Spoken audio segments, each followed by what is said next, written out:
Pasca evaluasi oleh Dishub Sulawesi Selatan, sejumlah rute operasional transportasi massal teman bus diatur ulang.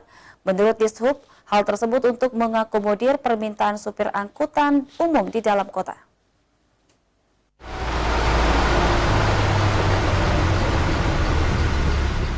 Setelah beroperasi kembali, rute angkutan umum teman bus diatur ulang oleh Dinas Perhubungan Sulawesi Selatan.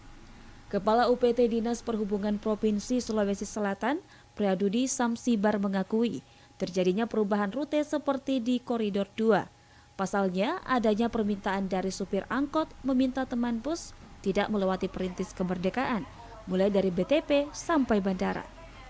Untuk menghindari persaingan tidak sehat, Dishub mengakomodir permintaan angkot dan kemudian mengalihkan sejumlah rute teman bus di antaranya ke Thalassa City, sehingga tidak melalui lagi jalan perintis kemerdekaan.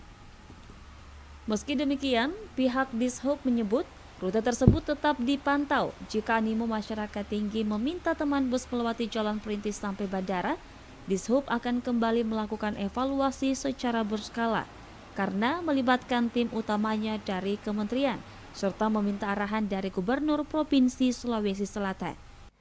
Tidak terlalu banyak beririsan dengan jalur PT-PT yang pertama, yang kedua juga kita berusaha memenuhi kebutuhan penumpang yang ada di ruas tersebut. Jadi di tahun 2022 ini memang ada perubahan rute dan ada penambahan perpindahan koridor.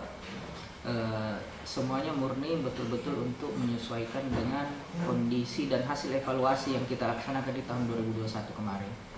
Jadi evaluasinya itu menghasilkan rute yang sudah ada sekarang dengan harapan bahwa layanan ini konsisten, karena target di tahun 2022 ini ada konsistensi layanan di mana layanan itu tidak lagi terganggu dengan hal-hal yang di luar dari operasional. Dinas Perhubungan Provinsi Sulawesi Selatan menambahkan, untuk penetapan tarif sendiri sampai saat ini masih gratis.